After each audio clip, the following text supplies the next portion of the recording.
Hello, everyone. My name is Matt Arant. I'm the founder of Arant Academic Planning. I'm an independent educational consultant that specializes in Division III and Ivy Patriot League athletic recruitment. A part of my consulting is facilitating a series of webinars on topics very near and dear to the college admissions process. The session tonight is entitled Rigor in Testing, How a College Evaluates an Applicant's Academic Record. So I've joined by four admission representatives from four different schools. So to kick things off, Christine, can you give us a brief introduction of yourself?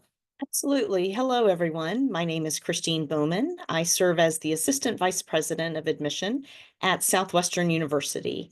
Southwestern is a nationally ranked liberal arts and sciences institution located in Georgetown, Texas, which is just north of Austin.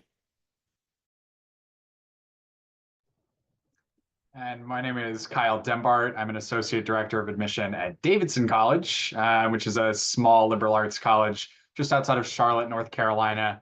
We're a highly selective liberal arts college, so I think we focus on a lot of the holistic education and just kind of like letting students explore in a range of different academic areas, like many other liberal arts colleges, but in a slightly different setting. I would say many of our peer institutions are in the Northeast and other parts of the country, so I think we're a little bit of an outlier in terms of location.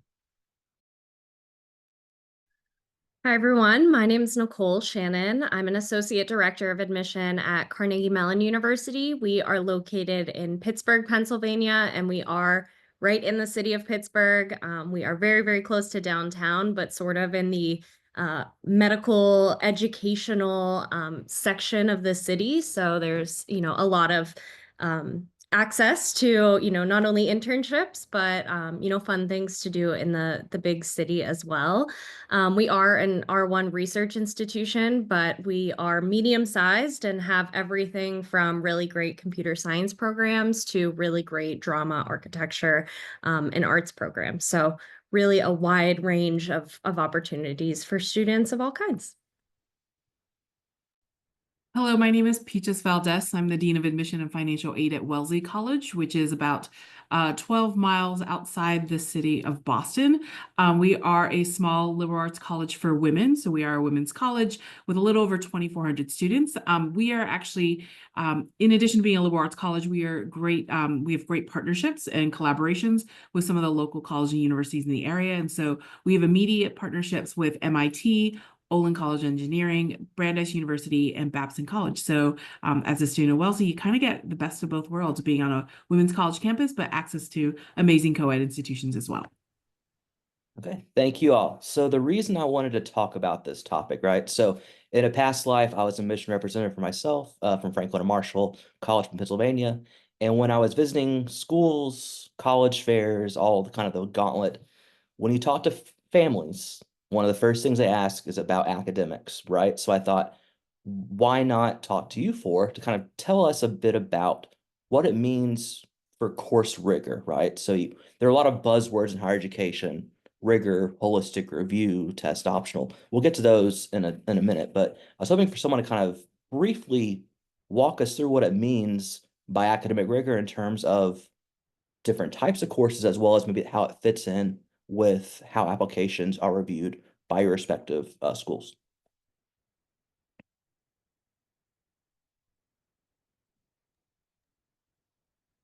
I guess I'll bite the bullet and jump in. I would say, I mean, I can speak from a Davidson perspective, and I think a little bit of like a liberal arts college. So I'm curious what my friends and colleagues here have to say. But I think the way that we look at it, right, is you talk about AP or honors, dual enrollment, IB. There's a lot of language.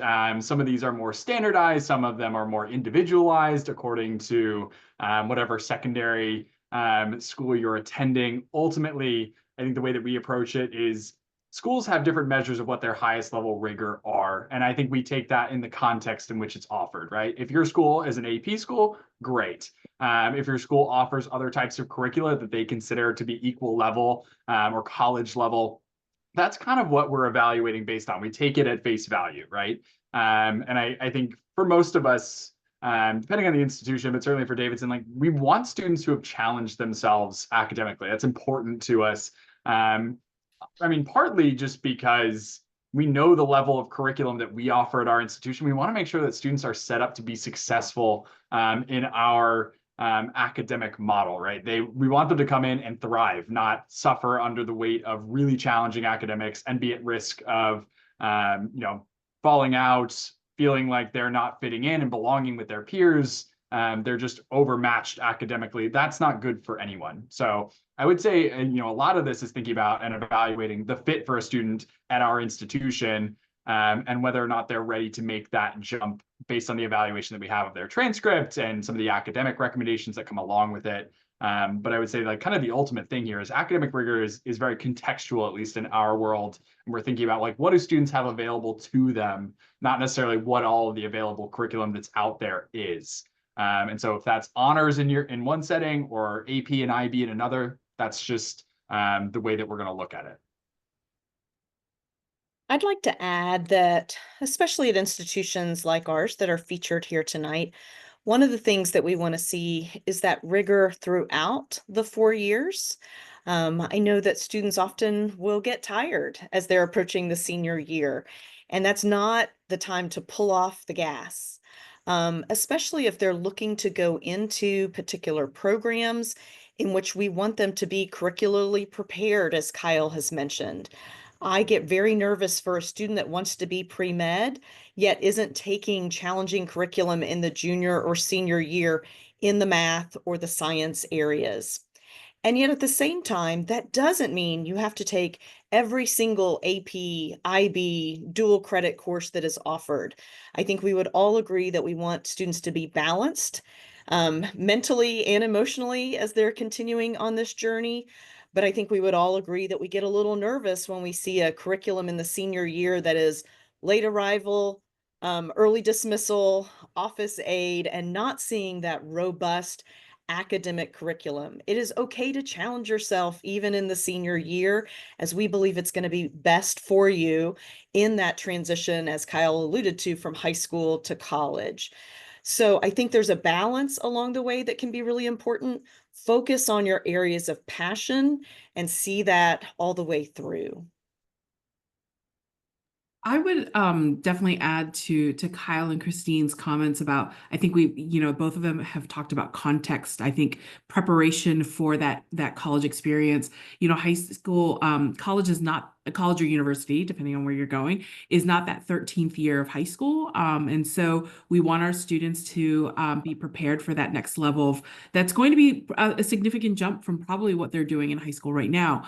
I see it a lot as the students building that fundamental toolkit in terms of their college experience. And so while they're every year of their high school experience, the expectation I think all of us are having when we're reviewing applications is that with each year of high school, that student is increasing the level of rigor. And at the same time, it's not just about the rigor, it's about the fundamental skills that they're developing, whether it's strong writing or critical analysis. There are things that we feel that we're looking at not just what they've achieved in high school, but we're looking at their potential, as I think one of my colleagues mentioned, to thrive at the college level as well. So, and again, I think it's all contextualized. So we're not going to be comparing a student who may be going to one particular high school where they only offer honors classes. We're not going to compare them with a student whose school offers an AP or an IB or a dual curriculum. So it's, I think one of the things that we definitely always reassure students throughout this process is that it's always in context to the environment that they're coming from. So they won't be penalized for things they can't control. And definitely a school's curriculum is something that a student and their family has absolutely no control over. So we kind of touched upon it already, right? The importance of context. So Nicole, I was wondering, when we think about that word, right, academically speaking, we talk about schools, not all schools are created equally, right? So we have 4 private colleges on conversation, but most of your students and applicants are from public schools on average, right? Pretty much every school in the country, it's gonna be more public school kids that end up enrolling because they're all public school students, right? So comparing a school profile from a public high school, whether it's in the city itself, suburban, rural, versus a prep school, boarding or day school, they have 2 vastly different school profiles. So Nicole, can you kind of walk us through what is a school profile and kind of what information do you glean from it when you're reviewing applications for first-year applicants? Yeah, I'm actually glad that I got to jump in on this one because I found it almost impossible to answer the first question without using the word context. So here I am, but we do review all applications alongside something called the school profile. The school profile is exactly what it says it is. It's basically, anywhere from a 1 to usually about 4-page document that tells us everything there is to know about your high school, everything, as simple as contact information for the leadership at your high school, through your curriculum, through your average test scores, through the graduation rates, just truly like a full kind of literal profile about your high school. At Carnegie Mellon, we're not comparing you to the application we read before you or the application we read after you. And I see a lot of heads nodding, so I think that's consistent, hopefully, across most of our schools here. But we're comparing you to your school profile, and we're reviewing you in the context of your school profile. So, a number of us already said, if your high school doesn't offer AP courses, but you offer honors courses, then we're expecting your academic rigor to be that you're challenging yourself as much as you can in as many courses that you can hopefully challenge yourself in, within the context of your high school, not within the context of, we know IB is the highest course you can take, so we're hoping that every single student finds access to an IB course. I think it's interesting too, this might be another conversation, but just to touch on quickly, how students talk about some of the beyond high school courses or experiences that they've had in their application, because not all of those are created equal, and they're not on the school profile often. So some students choose to disclose, I took these college courses in an activities list, or put them somewhere in an essay or additional information or something like that. So there are ways to extend beyond your school profile and what's offered to you in your high school. But at least I can speak for us, and I'm sure for everyone, like, we're not expecting that. We're expecting what you've had access to on a day-to-day in your high school experience. And I guess maybe elaborating on that, how do we look at academic interest / choice of major and how it impacts review, right? So some schools you apply to a specific major, other schools you apply into a college within a large university.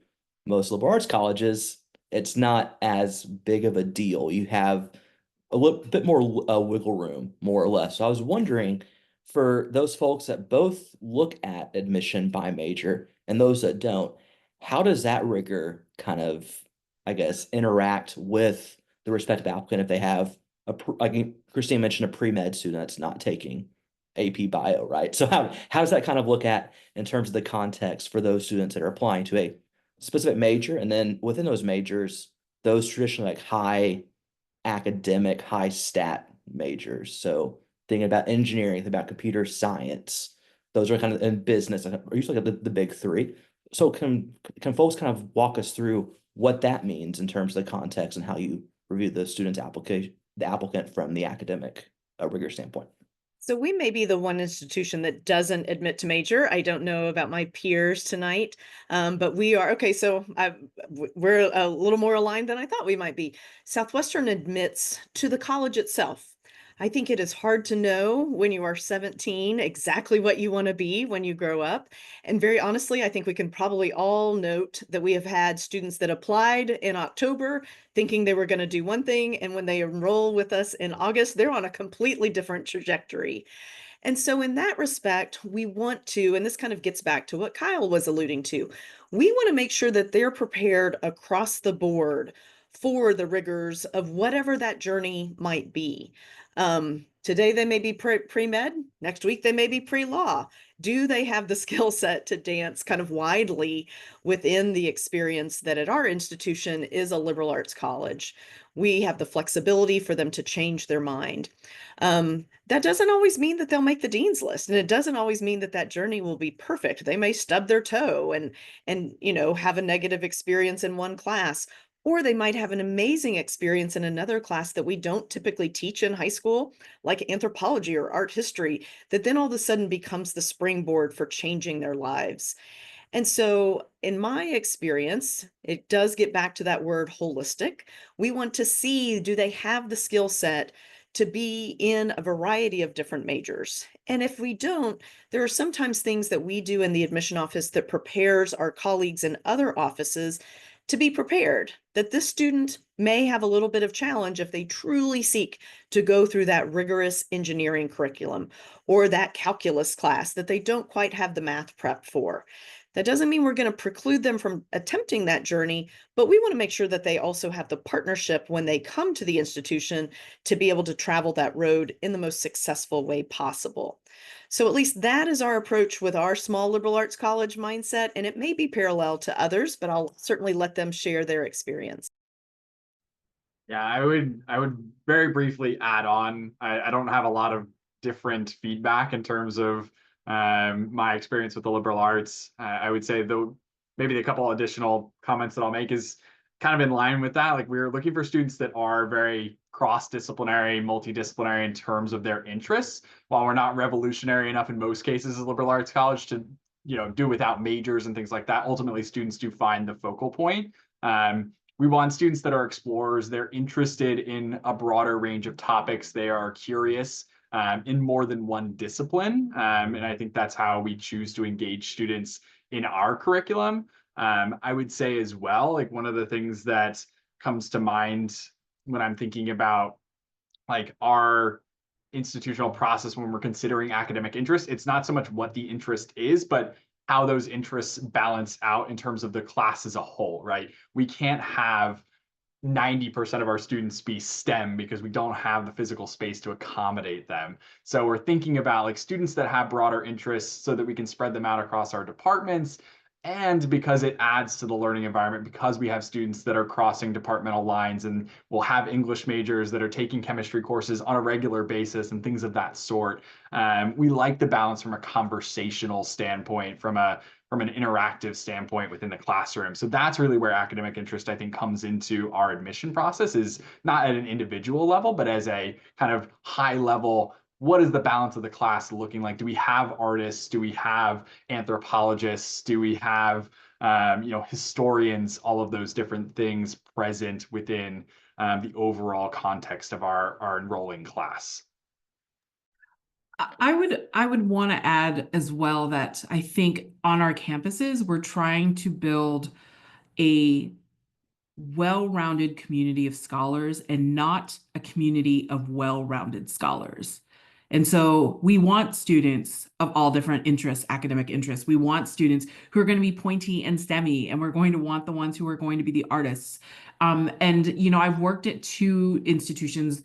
I've worked at multiple institutions, and either one with an open curriculum, in which you literally just come in and there are no distribution requirements. And where I currently am at Wellesley, there are a set of distribution and divisional requirements that we want students to have as part of the liberal arts curriculum. And I think in both situations, regardless of the curriculum, it was really about students wanting to think outside the box and really develop different ways of thinking and problem solving and critical analysis.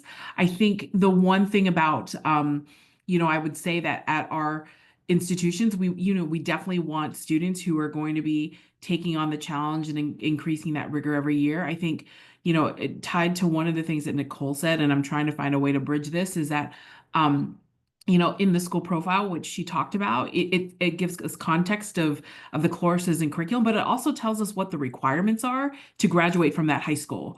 And so one thing I would want to drop as a piece of advice is that at our institutions, if you're looking at selective, highly selective institutions, meeting those basic requirements is not enough.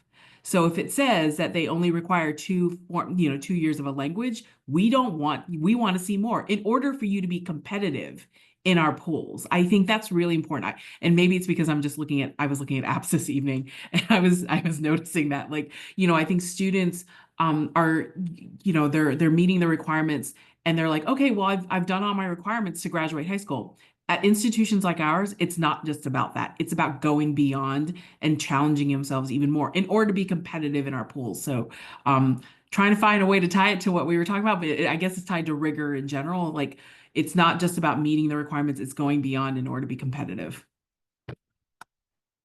I should probably add something because we are different than the other three schools on the call.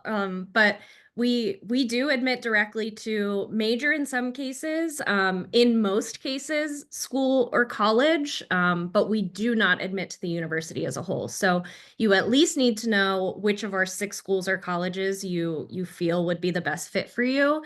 And if you're looking at, unfortunately, some of our, I like what you said, Peaches, about pointy STEM. Some of our more pointy STEM majors are the more selective programs that we offer and do have the most requirements and rigor requirements for our programs. And that is exactly because of what you guys already said on this call. We just want to be able to prepare our students for the classes they'll be taking at Carnegie Mellon. I'd actually like to give an example of that just to really illustrate that to students. And at Carnegie Mellon, for computer science, for engineering, for those like more STEM focused, really STEM heavy programs, we don't even offer a pre-calc level course in those schools or colleges at CMU. So if you haven't taken at least a Calc AB, you're going to drown. You're not going to have any idea what's going on around you. And it's incredibly difficult, even if you do, go to tutoring and take advantage of the academic help that is available on campus. It's hard to bounce back from that. So, I mean, that's why a lot of the things that we're talking about are in place and why we are, selective colleges and universities. But at CMU, because you do apply directly to the school or college, or in some cases, like I said, to the major you're interested in studying, your application will actually kind of model that and be about that program. It will be specific to what it is you're applying for. And I'll end on this. All of the requirements, all of the averages, all of the things that you may need to know in order to pick the best option are on our website. There's lots of resources, but we also, of course, offer like one-on-one counseling sessions too. If you're just like, these are my interests, I need to word vomit them out. What does that align with? Somewhere like Carnegie Mellon, where I have to decide that ahead of time, that's what we're here for. So, it is vastly different from what the other 3 colleges have said on the call. But it's not a bad thing or a negative thing. It's just very different. So I'll end on that. Great, thank you. So as we've noticed, we've been spending almost all entire time talking about grades and courses, and we know that's only one side of the coin, right? So before we kind of dive into testing, I want to talk a little bit about a tool that's used by a college board called Landscape. So when I'm attending these sessions with other independent consultants, we have a lot of roundtables and meetings. And when there are conversations about how the heck do people review applications, every single time I'm on the call, I mention this specific tool as a way to kind of tell them they're not just skimming from the top, essentially. So I was hoping for a school that uses Landscape, can you kind of share with folks what that entails, what it captures, and how do you use that within both the application review process and then maybe down the road during admissions committee discussions? I'll try to be brief. I know I'm not very good at that, but we use Landscape. We don't probably use it to its full extent. It's a tool that we include within the application. So I'm sure every school uses it pretty similarly, but it's actually the first page of an application when you open it. And it really gives us kind of a deeper look at what the school profile gives, and also gives context into the neighborhood that you reside in, into the neighborhood that your high school is in, and compares that sort of to like our campus culture. So that's sort of like the big picture of it. But we use it as one of many tools. And I will say, you mentioned in committee review, it's probably the last tool that we use before we like fully stage decisions, just to clean up and make sure that students who need a review because of any landscape data, they are getting that additional review before that they have a decision. And so I'll stop there. So I think, I think it's interesting because it's context, but it literally is a landscape. It is the landscape of that student's environment, school environment. It's census information. And so it's gathered and it is providing background into where the school is located, what type of environment it is. It's looking at what type of, thinking about if there are test takers. So any student who takes the SAT at their school, it gives us an ability to see what the 25th, 50th, and 75th percentile is of test takers. So it gives us a sense of where that student falls in if they submitted testing. It also provides a concordance. So if it's, if students are taking the ACT, it gives concordance where that score will fall in with the SAT range. And so again, it's, at my institution, we look at it as it's it's one of it's kind of like the high school profile. It's giving us a little bit of additional background into where the student's coming from. And it helps set the stage before the counselors start reading the application. It gives us a little sense of where the student's coming from, and maybe a little bit of knowledge about, okay, this is the type of environment that they're coming from. And then it's usually supported by the high school profile and then the rest of the information that's coming from the teachers and the counselors, and even from the student themselves about the type of environment, what access to resources have they've had, or what types of possible challenges have they had. So whether that's Wi-Fi instability or whether it's some adversity or challenges, it's all that information. Again, I think it's schools use it to some extent, just a little bit, and some use it throughout their entire process. And maybe I've heard of other schools, I know of other schools that use it to determine once they've admitted a student, is there a particular bridge program or additional academic support services that student may need based on the environment that they're coming from. Yeah, and I'll offer like one additional thing that I think we haven't, that'll round out potentially how this attaches to testing. One of the things that I think is really interesting with our schools is probably if you go on our website and look at the first year profile, the testing scores are very, very high, exceedingly high. Speaking for Davidson, our ACT 25th percentile starts at 30.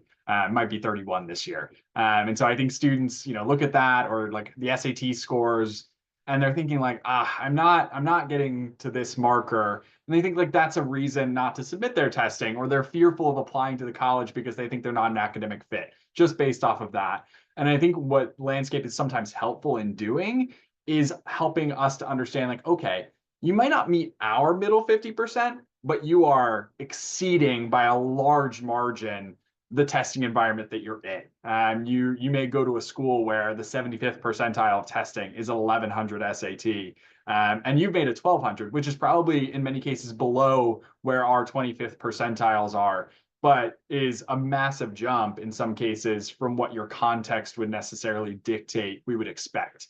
And so I think students can sometimes get a little bit of a reframing on our end in terms of how we think of them, in terms of their preparation, their intellect, just because they are outperforming a lot of their peers and their environment, and may have some kind of underlying abilities that aren't getting taken into account if they're just looking at like their raw match to a particular school or something like that. So that's one other way that I think students can sort of reframe a little bit of the way that they think about testing. You can think about it within the context that you're in, rather than just within the context of where you're applying. And there is a middle ground between that oftentimes schools consider.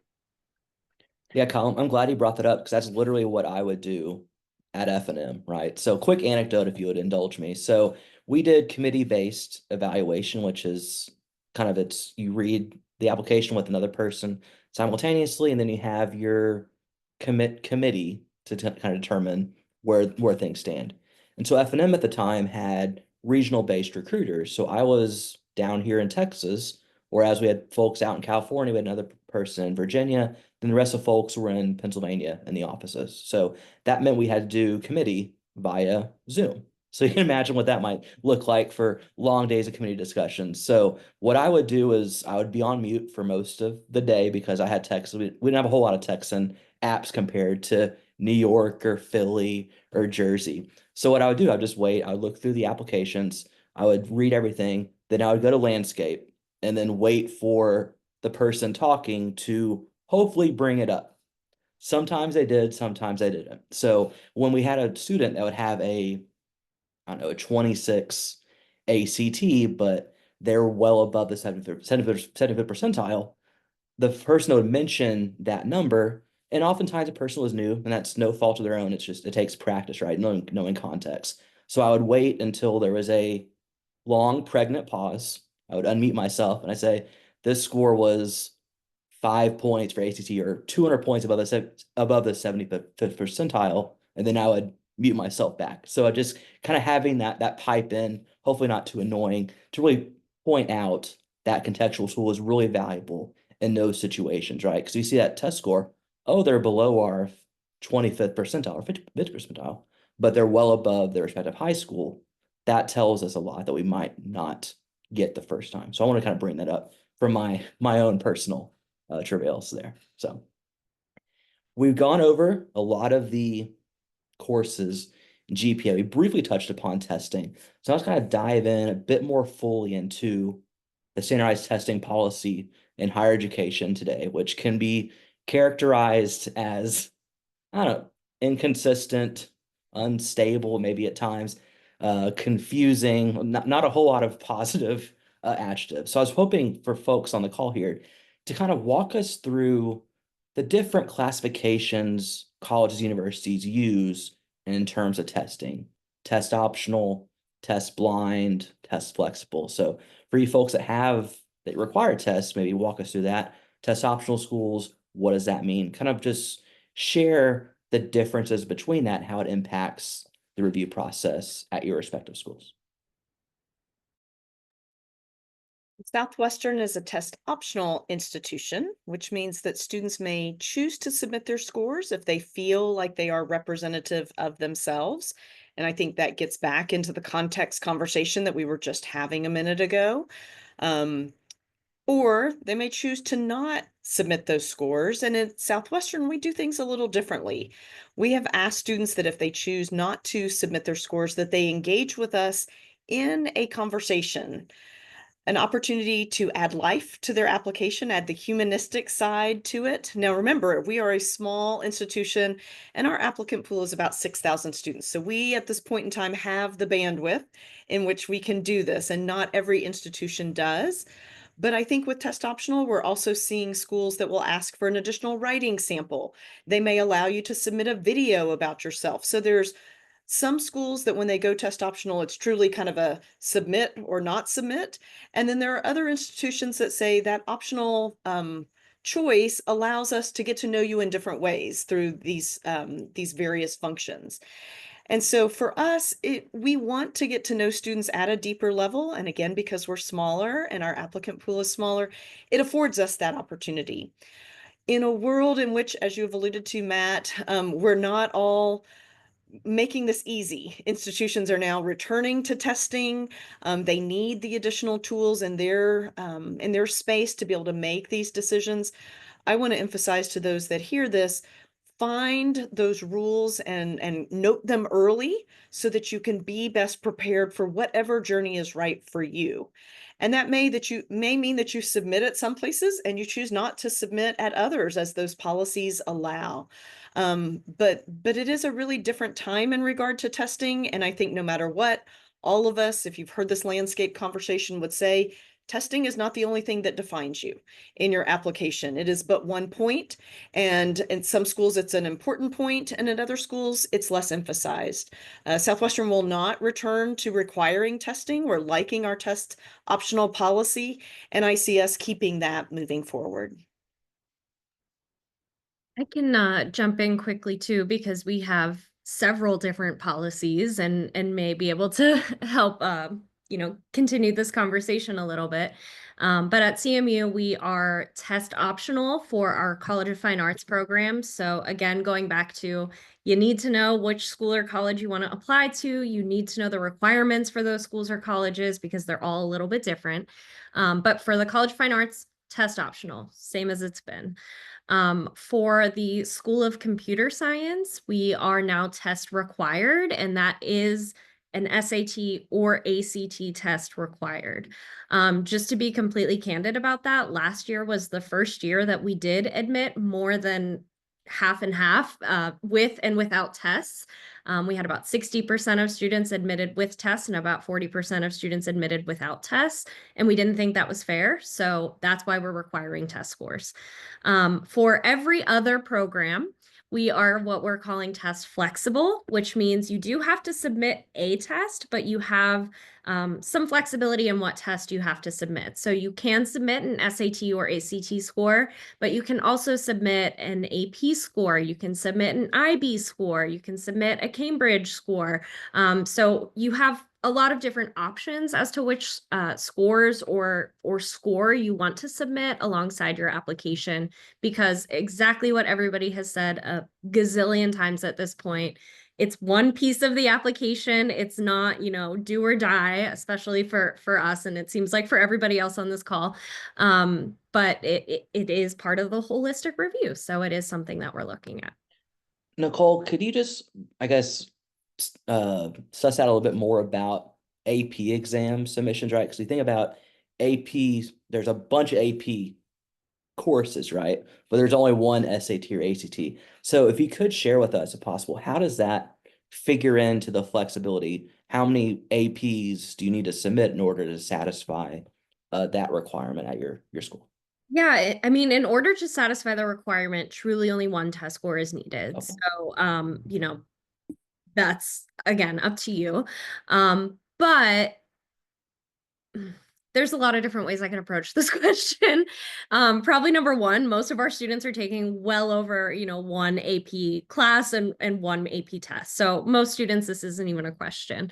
But for students who it is a question, or for school counselors who are trying to lead their students in the right direction, I think, and this is the first year that we've reviewed this way too, so I need to add that caveat. But I think what we've seen so far this year is students submitting scores relevant to the area within which they hope to study. So if it's in the humanities, they're submitting English, history. If it's in STEM, it's physics, it's chem, it's bio, it's calc.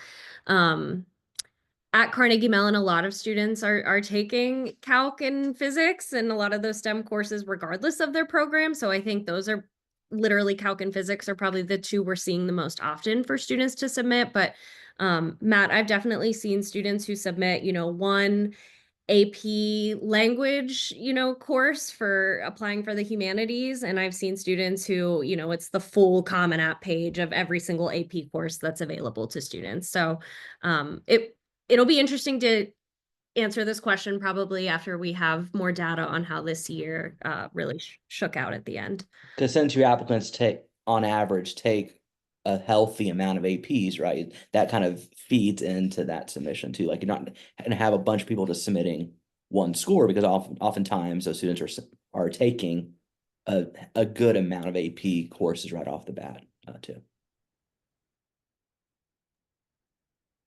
I can chime in a little bit more, maybe philosophically. I don't think I have a lot to add in terms of the test optional versus required and things like that. I think generally speaking, my kind of experience with this is schools kind of will indicate to you where the importance of their application lies simply by what they're asking for.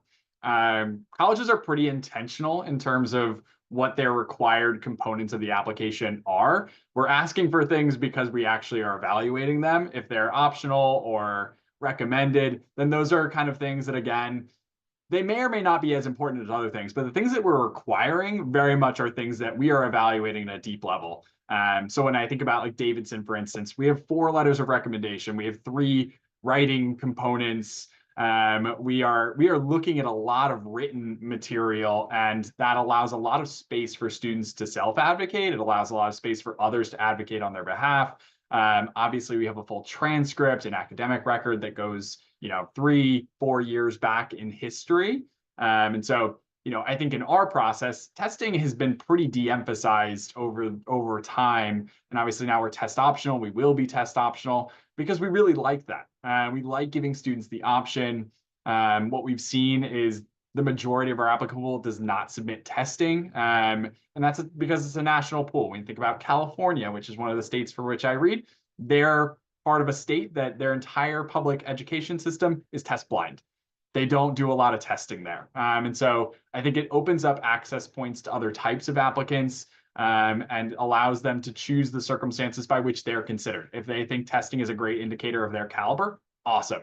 Happy to consider that. For other students, maybe they're just looking at it and they're thinking, this isn't my thing. I'm a really anxious test taker. I don't perform well in that environment.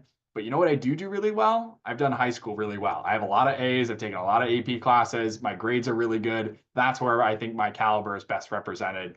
And so, you know, I think ultimately schools will tell you where they want you to spend your time, and what they want you to invest in order to be competitive in their process. If you're applying to a test required school, you should spend a lot of time preparing for your ACT, your SAT, because that's something that they care about. It's used meaningfully in their evaluation, as opposed to other schools that have differing types. That probably tells you where they're spending their time, as opposed to one school versus another. No, Kyle, I'm glad you mentioned that, because I think the thing is, you know, a lot of schools are actually, you know, that were test required and are now considering it, and they're still in their pilots. You know, it's important to research the populations of the students who have been test optional. So Wellesley is a test optional institution. We have extended our pilot because it's, for us, it is, you know, with the new digital SAT, with the new ACT coming up, we're uncertain how that's going to, how students are going to perform on those. I also think that when we're looking at our students who did have the option to be test optional, we're looking at all of our applicants during those cycles during COVID in terms of their persistence and how they're performing, not just from first year to second year, but over 4 years, and how are they, you know, what particular majors are they at a disadvantage, or not.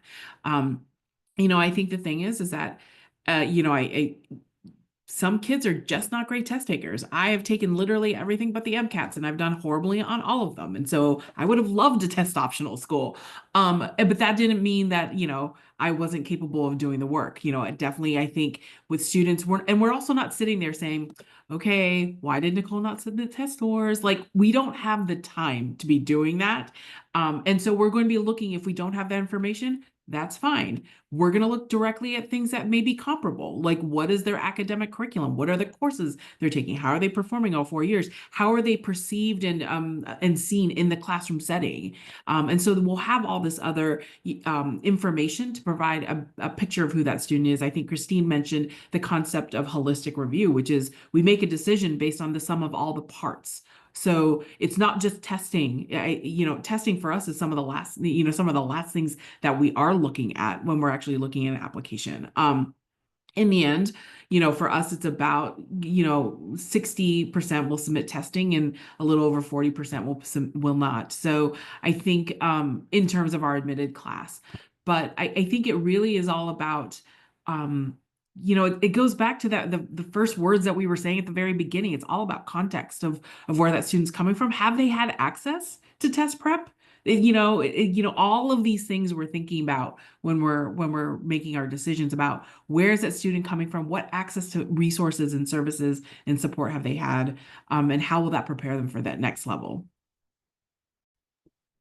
Great, thank you. So kind of wrapping things up, I was hoping we could kind of answer this question, right? So when you're at your college fairs, you're visiting campuses, you see families, especially for your test optional schools. When a family, maybe it's the father more than the mother, asking, okay, you're test optional, what do you really mean by that? How do you answer that kind of question using the material, I guess the topics we talked about earlier in terms of the importance of context review? How do you, I guess, answer that question to the satisfaction, hopefully, for that student or family asking you on the road or on campus? I would say I'm pretty forthright. I think most of our staff is. I think similar to what Peaches just said, right? We're about 60-40 in terms of admitted students that turn in testing versus not. So more admitted students, or a slightly higher proportion of students that are admitted, have testing. I think that's more coincidental in a lot of cases, just because strong competitive students tend to also be competitive test takers. But in terms of enrolling students, we actually have more students enrolled that are non-test submitters than not, so, or than have. So it's an interesting dynamic, what we've seen in the last few years, the shift away. We have more students that are not submitting testing in our applicant pool than are. So ultimately, I kind of just tell them how it is. And, you know, I indicate to them a lot of times, like the middle 50% is skewed up. The students that submit testing are submitting good testing. So if that's not you, as others have talked about, then focus on what you are good at, right? We don't need test taking to make an informed decision about your application. In fact, it is quite literally the last thing that we are looking at. It's just a number. There's obviously a lot of context baked into it.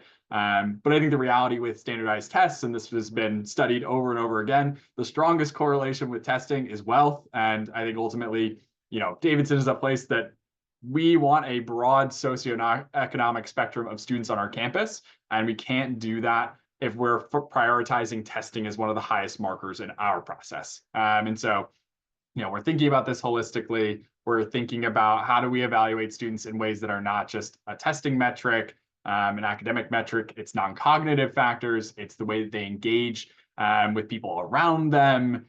What do they choose to meaningfully spend their time doing? All of those things are really important in our process. And that's, you know, a lot to do with what kind of institution we are. We are emphasizing community. We are emphasizing, you know, just collaboration and things that go beyond simply being academics all the time. I think someone else has mentioned this, like that balance of just being a human being that has like multitudes within them is important to us. So I think that's kind of our view on testing. We think there are better measures of how to evaluate a student in our process. But again, different institutions need different things, and they understand their applicant pool and what makes good predictors for students that wind up on their campus. So if colleges are requiring testing, it's probably because they've studied it and understand, like, this is something that we think students need in order to do well at our school, versus someone else who's optional or blind. They're like, yeah, we found that it's not that, and that's okay. It's just the styles of institutions.